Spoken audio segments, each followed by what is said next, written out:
네, 안녕하세요. 저는 이번에 두 번째로 발표를 맡게 된 프로그래밍 12기 남창우라고 합니다. 저는 이제 에덴프티 뱅크라는 이 블록체인 데이터를 다루는 그 회사의 백엔드 개발자로 일하고 있고, 그러면서 이제 여러 배포 환경에 대해서 관심이 많아져가지고, 특히 저희 회사가 서버리스를 쓰고 있기 때문에 이 서버리스의 속성들에 대해서 알고 나니까 더욱더 이제 서버리스가 앞으로 점점 더 이 배포의 환경을 잠식해 나갈 것이고, 미래 배포 형태가 될 거라고 어느 정도 확신이 들었습니다. 그렇기 때문에 이제 막 커리어를 이제 설계하고 처음으로 나가시는 분들에게 좀 도움이 되지 않을까 해서 이런 발표를 한번 준비해 봤습니다. 제목은 이렇게 서버리스를 시작하는 당신을 위한 어, 넓고 얇은 가이드 이렇게 지어봤는데요. 말 그대로 이제 얇은 가이드이기 때문에 이걸 가지고 뭐 엄청난 지식을 얻다기보다는 서버리스 알고는 싶었는데 뭐 계속 귀찮아가지고 미뤄뒀는데 누군가 좀 정리를 해줬으면 좋겠다 이런 분들에게 좀 적합할 것 같습니다. 그래서 전에 성희님은 이제 되게 쿠버네티스 도커에 대해서 굉장히 설명을 잘 해주셨는데 저는 이거 서버 배포 이거 귀찮은 거 누가 좀 해줬으면 좋겠다. 나는 코드만 쓰고 싶다. 뭐 이런 사람들도 이제 알아두면 좋을 것 같아요. 그래서 이런 타겟층을 좀 제가 한번 나름대로 정리를 해봤는데, 먼저 서버리스 기술을 전반적으로 이해해보고 학습의 시작으로 삼고 싶은 분들이 제 발표를 들어줬으면 좋겠습니다. 그리고 두 번째로 서버리스라고 이제 많이 들어서 장점에 대해서도 어느 정도 알고 있지만 여러 가지 한계점들도 있을 것 같고 해서 실제 도입은 좀 망설여지시는 분들이 있을 것 같아요. 그래서 그런 분들도 제 발표를 통해서 조금 더 알아보셨으면 좋겠고, 그리고 세 번째로 직접 사용은 하지는 않지만 같이 협업하는 개발자가 서버리스로 배포를 해놔가지고 서버리스 속성을 좀 알고 싶으신 분이 있으실 것 같아요. 예를 들어서 자기가 백엔드 개발자는 그냥 인스턴스 띄워서 서버 개발했는데 프론트는 이제 대부분 이런 벌셀이라던가 뭐 SS3라던가 여러 가지로 서버리스로 배포된 경우가 많은데, 이런 경우에 서버리스에 지금 호출을 할 때 어떤 식으로 좀 상호작용하는 게 좋을지 이해를 할 필요가 있습니다. 또 그리고 대부분의 회사가 이제 마이크로 서비스라고 해서 별도 서비스 같은 거에 이제 배포를 해놓고 그냥 HTTP 콜로 호출하고 이런 식으로 이제 자유롭게 개발하는 경우가 많은데, 그때도 이제 서버리스로 배포하는 경우가 많아요. 그렇기 때문에 이걸 좀 알고 있으면은 평소에 개발하실 때 좀 도움이 되지 않을까 라는 생각을 해봤습니다. 그래서 아까 이미 좀 말씀을 드린 것 같은데 서버리스는 이런 서비스에 필요하다고 생각해요.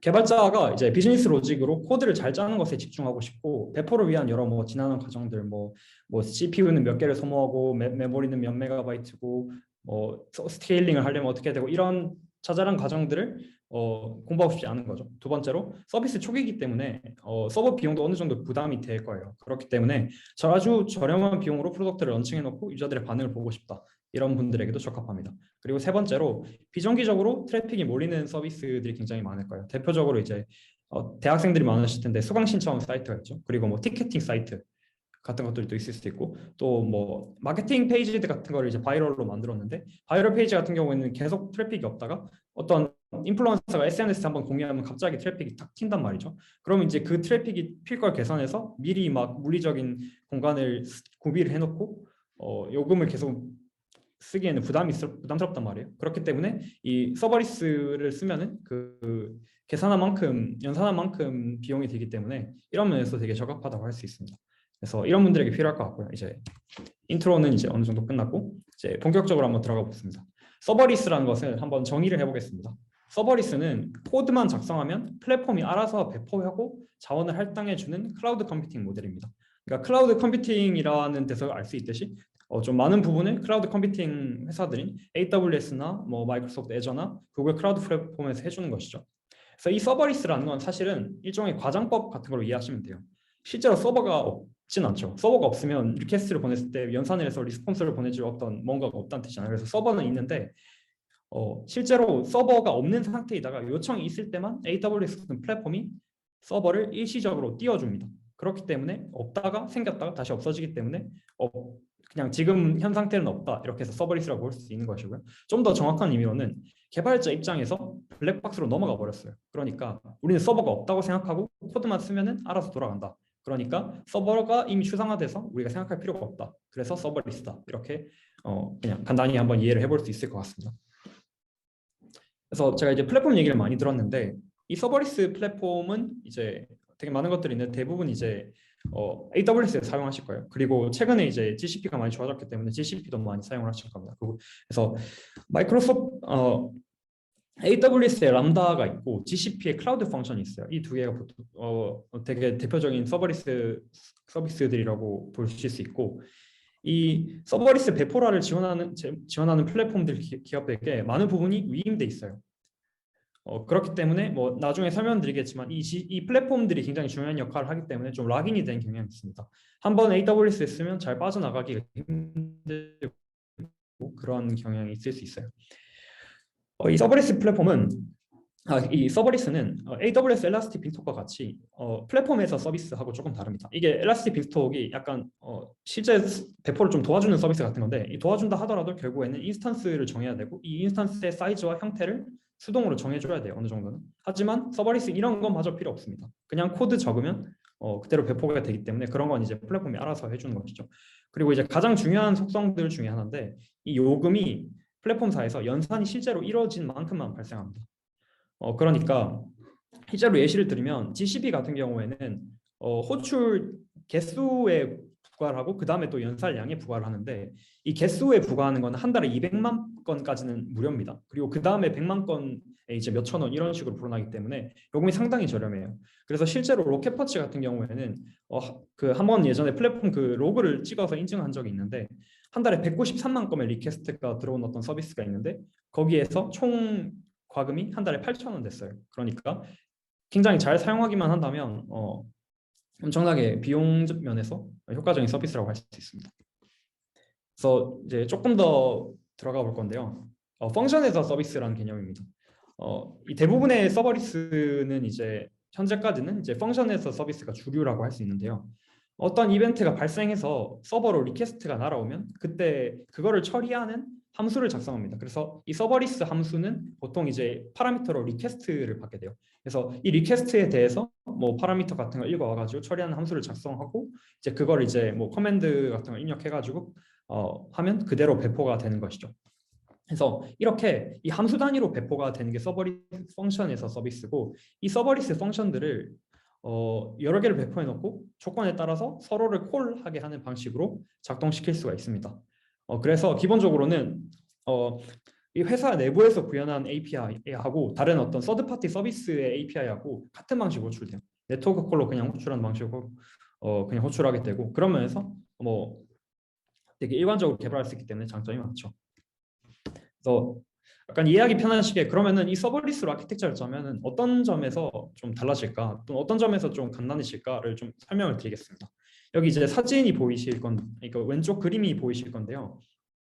이제 이 웹앱, 뭐 어토라이저, 컨텐츠 서비스, 유저 서비스 이런 것들이 하나하나가 다 서버리스 함수들이라고 뭐 생각을 하시면 될 것 같아요. 그래서 웹앱에서 이제 프론트가 있으면 이제 프론트 코드를 이제 유저가 클릭을 하면은 거기서 이제 어떤 신호가 가겠죠. 그러면 이게 리퀘스트를 생성하는데, 이 리퀘스트를 API에 보내서 그 주소에 따라서 이제 처리할 함수를 매핑을 시켜줍니다.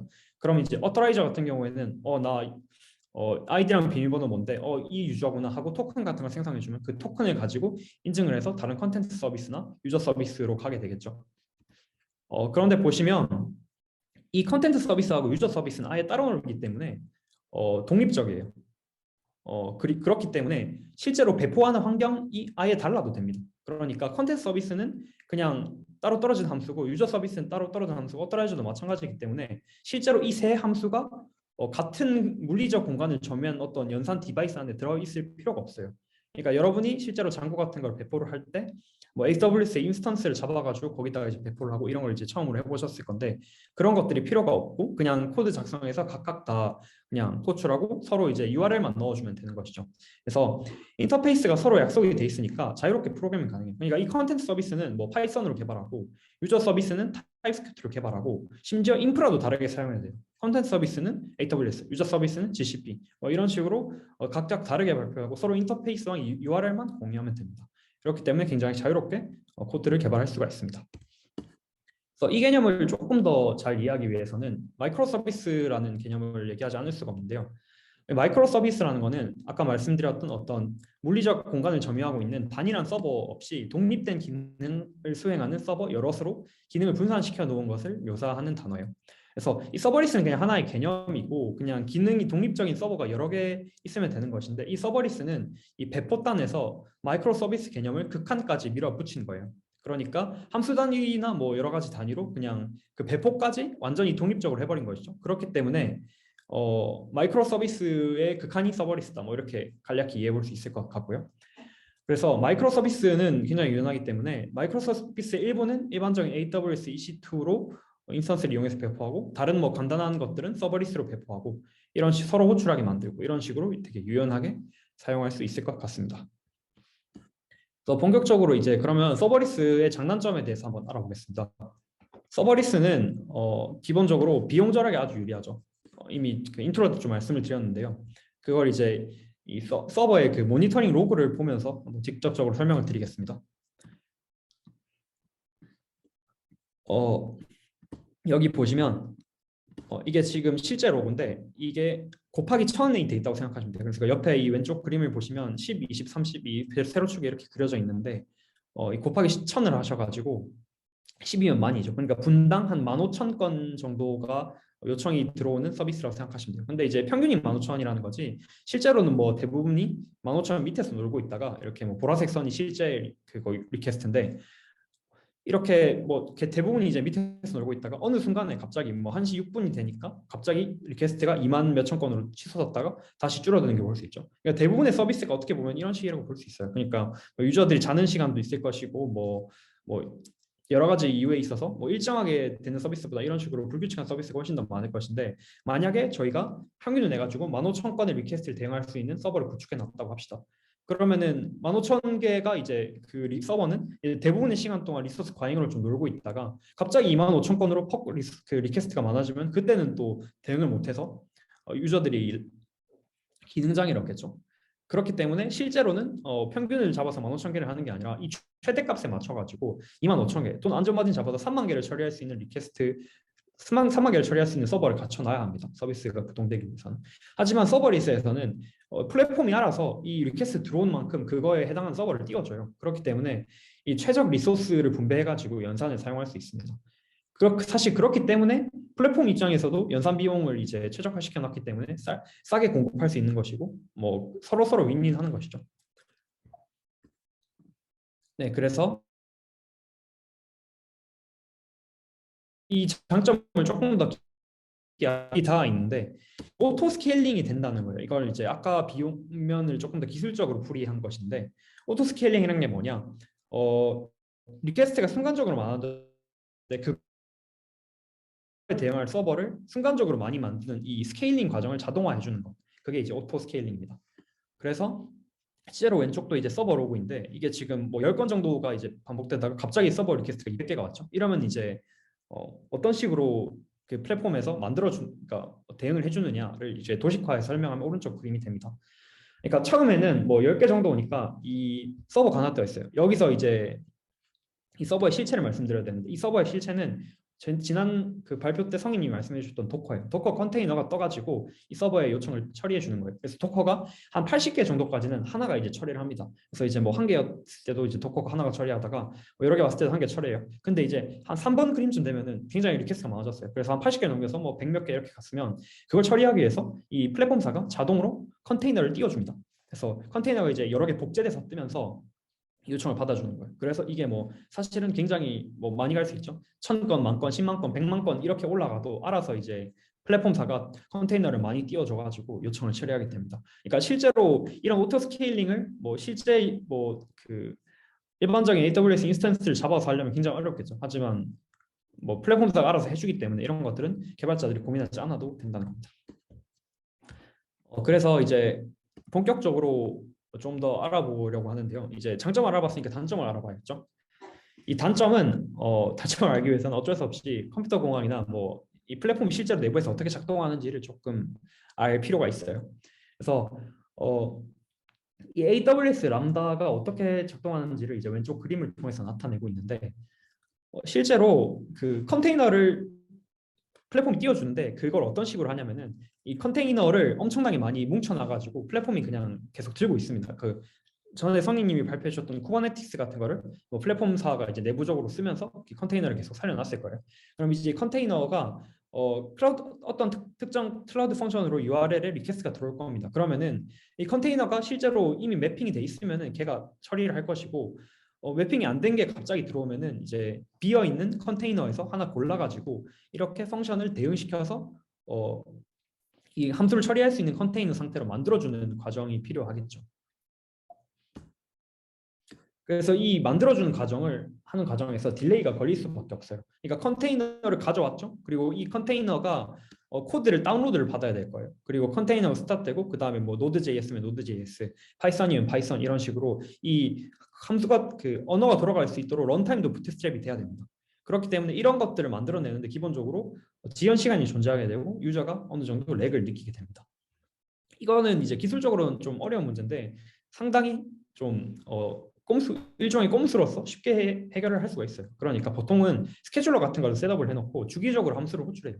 그래서 이 구글 클라우드 플랫폼의 그러니까 그 클라우드 펑션 같은 경우에는 최소 1분이 떠 있거든요. 이 컨테이너가 1분이 떠 있는데 그러면 이제 1분에 한 번씩 스케줄러를 이용해서 주기적으로 함수를 호출해주면 계속 이제 컨테이너가 떠 있겠죠. 그렇기 때문에 콜드 스타트 문제가 계속 발생하지 않게 됩니다. 뭐 이제 사실은 이제 뭐 이렇게 간단히 설명을 들었지만 이 사용 언어하고 플랫폼에 따라서 콜드 스타트가 좀 차이를 보이기도 해요. 그러니까 실제로 이제 파이썬 자바스크립트 같은 경우에는 최적화를 많이 시켜놔가지고 뭐 300ms 정도로 끊기는데 C# 같은 언어의 경우에는 1000ms, 2000ms 넘어가는 경우도 있습니다. 그래서 이런 건 이제 사용하시는 언어에 따라서 좀 생각을 잘 하셔야 되고 AWS 람다 같은 경우에는 작년에 대규모 패치를 단행해가지고 최적화를 많이 시켜놨어요. 그래서 파이썬 자바스크립트로 이제 서버리스 펑션을 배포한 경우에는 이 콜드 스타트를 사실상 상용 레벨에서 무시할 수 있을 정도로 그 딜레이가 내려갔다 이렇게 이해하실 수 있을 것 같습니다. 그리고 서버리스의 단점인데요. 이거는 조금 더 어렵습니다. 그러니까 이 스테이트라고 해서 쉽게 말하면 이제 DB 정보죠. 그러니까 DB 정보를 이제 불러와가지고 메모리에 이제 가지고 있게 되는데 이 정보들이 서로 싱크가 돼야겠죠. 뭐 예를 들어서 뭐 어떤 게임인데 A와 B가 이제 전투를 한다고 쳐요. 그러면 이제 A에 대한 그 A의 어떤 전투 정보를 각 그 X 컨테이너가 처리하고 있고 B에 대한 전투 정보를 Y 컨테이너가 처리하고 있는데 두 개 싱크가 공유 안 되면 전투가 제대로 안 일어나겠죠. 뭐 그런 식으로 이제 서로 반드시 싱크가 공유돼야 되는 몇몇 비즈니스 요구 사항들이 있을 것인데 문제는 이 컨테이너들이 실제로 물리적으로 분리되어 있다는 거예요. 그러니까 이 컨테이너가 토커라이즈가 돼 있기 때문에 하나하나가 다 따로 놀아요. 그리고 우리가 이제 일반적으로 인스턴스를 점유했으면 그냥 인스턴스 내부에 있는 메모리에 그냥 콜을 해가지고 보내면 되는데 실제로는 이게 따로 떨어져 있으니까 그냥 인메모리 콜이 안 되는 것이죠. 그래서 이 외부 데이터의 싱크를 맞춰주기 위해서 결국에는 그 네트워크 콜을 하는 외부 DB를 사용해야 됩니다. 네트워크 콜을 하는 외부 DB 같은 경우는 예를 들어 뭐 몽고DB 같은 걸 셋업을 해놓은 다음에 몽고DB에서 URL 받아가지고 거기에다가 이제 콜을 하고 뭐 이런 것들이 있겠죠. 그래서 이 DB 조건을 네트워크를 해야 되기 때문에 이 네트워크 지연이 이게 발생을 합니다. 그래서 기본적으로 뭐 심하면 이제 200ms, 300ms까지 나올 수 있는데 그렇기 때문에 뭐 여러 가지 좀 생각을 할 게 많아요. 그러니까 뭐 계속 DB 콜을 계속 해야 되는 어떤 서비스라면 이런 것들이 좀 적합하지 않을 수 있어요. 그리고 물론 이제 해결책도 어느 정도는 나와 있습니다. 그러니까 이 DB 콜을 빠르게 하기 위해서 아무래도 MySQL 같은 것보다는 몽고DB와 같이 그 어떤 강형의 그 구조가 정의되어 있지 않은 어떤 그런 DB를 사용하게 됩니다. NoSQL 같은 걸 좀 적극적으로 사용하는 편이고 또 레디스 같은 걸 사용해서 캐싱도 좀 적극적으로 해놓는 편입니다. 그리고 이 부분은 약간 어려울 수 있는데 그 컨테이너 내에 인메모리 캐싱을 하고 싶은 욕구가 들 때가 있어요. 그러니까 그냥 간단한 뭐 스트링이라던가 이런 것들은 그냥 파이썬의 그 클래스에 정의를 해가지고 이닛을 해가지고 거기에 이제 갖다 놓고 쓰고 싶고 뭐 이런 그냥 초보적인 수준의 캐싱을 좀 구현하고 싶은 욕구가 들 수 있는데 사실 클라우드 펑션, 그러니까 서버리스에서는 이런 것들이 좀 위험합니다. 그러니까 지금 왼쪽 그림에서 오른쪽에도 람다 펑션이 떠 있고, 그러니까 오른쪽 위에도 람다 펑션이 떠 있고, 왼쪽 아래도 람다 펑션이 떠 있죠.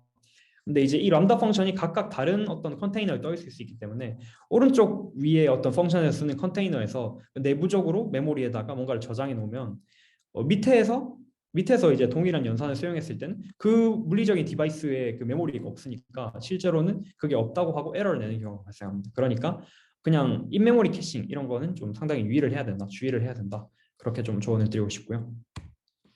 그래서 여기까지 조금은 이론적인 이야기였고 그러면은 오케이 알겠다. 그러면은 서버리스 좋은 거 알겠는데 그러면은 그 플랫폼들이 굉장히 중요하다고 했고 많다고 들었는데 그러면 어떤 걸 써보는 게 좋겠냐라는 질문을 이제 자연스럽게 하실 수 있을 것 같아요.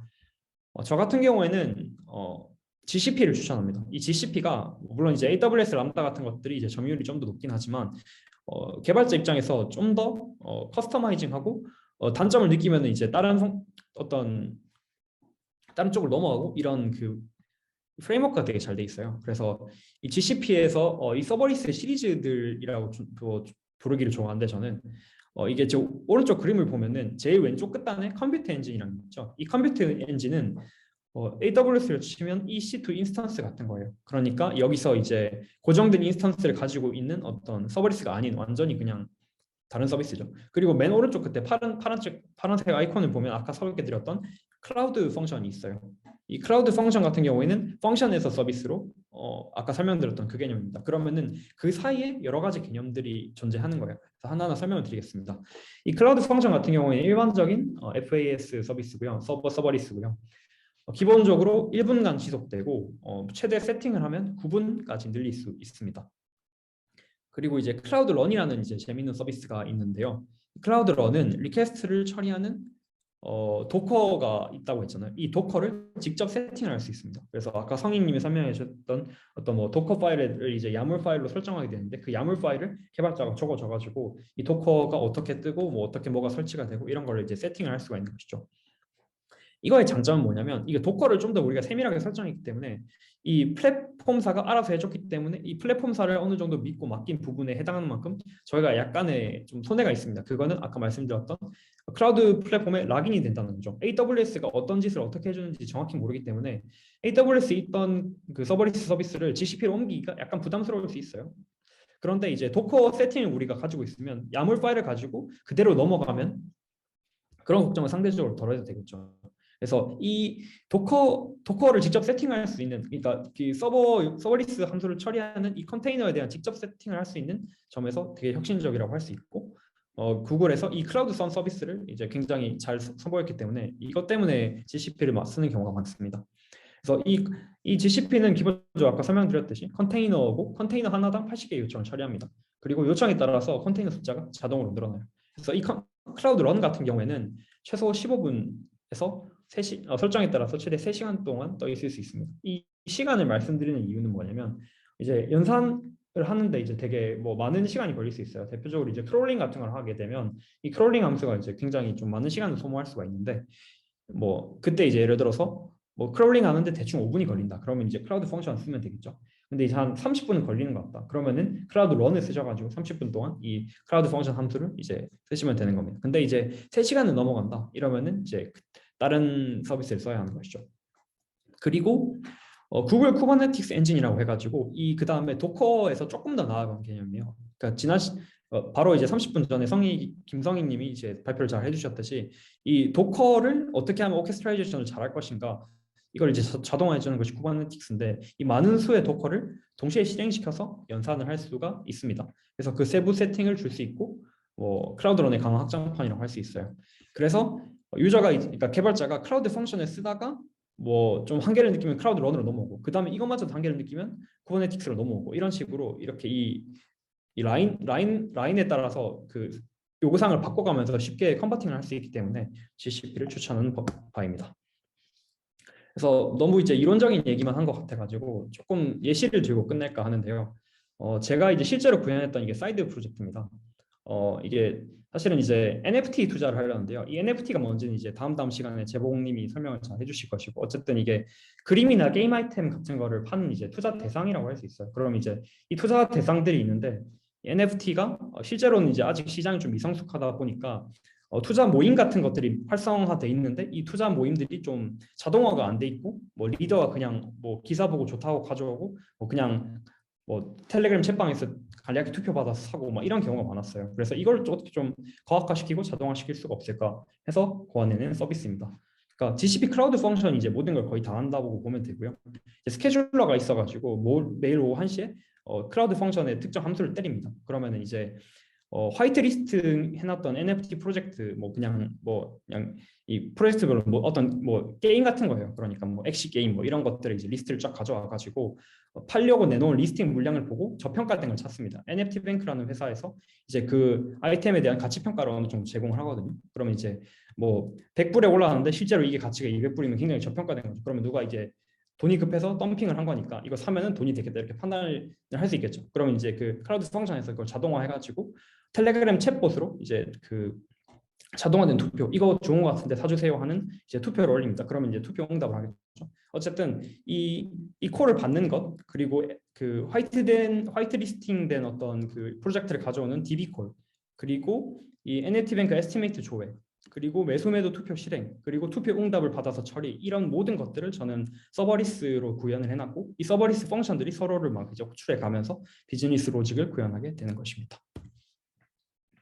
그래서 약간의 코드 예시를 들면 이제 약간 그 서버리스 할 때 약간 주의해야 될 점 같은 거를 코드를 통해서 좀 보여드리고 싶었는데요. 텔레그램의 그 API 함수 같은 걸 보면은 이 폴 응답을 자동으로 받아주는 함수가 있어요. 그게 이제 스타트 폴 함수를 이제 제가 만들어놨는데 그 왼쪽 그림의 제일 밑에 보면 update.idle이라는 게 보이시죠? idle이라는 게 계속 이제 서버가 돌아가면서 이 함수를 작동시키면서 함수 그 투표 결과 응답이 오면 실행을 시키라는 건데 사실은 서버리스 같은 경우에는 계속 돌고 있지가 않잖아요. 그냥 서버 요청이 있을 때만 잠시 떴다가 이제 1분 후면 사라지기 때문에 이 idle 함수를 작동시킬 수가 없습니다. 그렇기 때문에 서버리스 함수를 그냥 하나 더 파가지고 투표 응답을 받아주는 함수를 만들어야 돼요. 그게 오른쪽에 보이는 폴 핸들 함수입니다. 폴 핸들 함수는 아까 이제 설명을 드렸듯이 리퀘스트를 이제 파라미터로 받고요. 그럼 이제 리퀘스트에서 데이터를 이제 로드 받아가지고 그러니까 뭐 바디에 넣은 것이겠죠, 유저. 그러니까 거기서 이제 받아가지고 로직을 처리하고 이제 OK 리스폰스를 보내게 됩니다. 그리고 이제 보실 수 있다시피 sync with external DB라고 돼 있는데 몽고DB 같은 걸 써가지고 거기다가 이제 외부 네트워크 콜을 해가지고 싱크를 맞춰주는 모습을 볼 수가 있습니다. 네, 제 발표는 여기까지입니다. 제가 좀 하다 보니 말이 빨라졌던 것 같은데 이해 안 되시는 부분이 있으면 적극적으로 질문 주시면 감사하겠습니다. 네, 감사합니다.